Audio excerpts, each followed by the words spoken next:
வந்து ட்ரில்லிங் போடுறான் பாருங்க. சவுண்டு பாருங்க. ட்ரில்லிங்கில் ஓட்ட போகிறாங்க மிஷினில். இது என்ன மிஷின் பார்த்தீங்கன்னா பவர் பேங்கு, காருக்கு வச்சுருக்க மோட்டருங்க பாருங்க. ஒரு சைடில் தெரிஞ்சு விடுறாங்க. வேறு இடத்துல போடு பாருங்க. ஒரு பென்சில் எடுத்து ஓட்ட போடுறாங்க. பையனுடைய டேலண்ட்டை பார்த்தீங்களா? யாருன்னா இந்த பையன் தான் பாருங்கள்.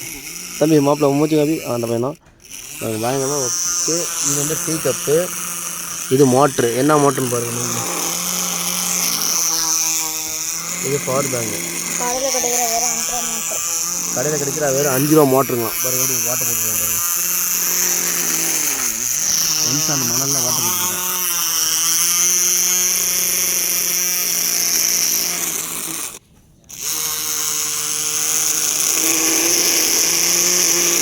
பாருங்கள் என்னங்க அது அவ்வளோ மூஞ்சி காட்டு. இந்த பையனா எத்தனை படிக்கிற மாப்பிள்ள? பையனுடைய டேலண்ட் பாருங்கள். 4வது தான் படிக்கிற அப்படி தம்பி. இது அவனே செஞ்சு எல்லாம் ரெடி பண்ணது. எல்லா இடத்துலையும் ஓட்ட போகிறாங்க. ஒரு சின்ன ஒரு பொருள் கிடச்சி அதை செஞ்சு ரெடி பண்ணிகிட்ருக்கான். நம்ம மொபைல் வந்து பவர் பேங்கு நம்ம எதுக்கு யூஸ் பண்ணுவோம்? மொபைல் சார்ஜ் ஏற்றுறதுக்கு. ஆனால் பையன் பாருங்கள் இதில் வந்து ட்ரில்லிங், இது சார்ஜ் ஒயர் வச்சு என்னென்னோ பண்ணி வச்சுருக்கான் பாருங்கள். இது வந்து டீ கப்பு, பேப்பர் கப்பு, இது பவர் பேங்கு, ஒயர் பாருங்கள். எந்த அளவுக்கு மூளை வேலை செய்து பாருங்கள் பையனுக்கு. இந்த பையனுக்கு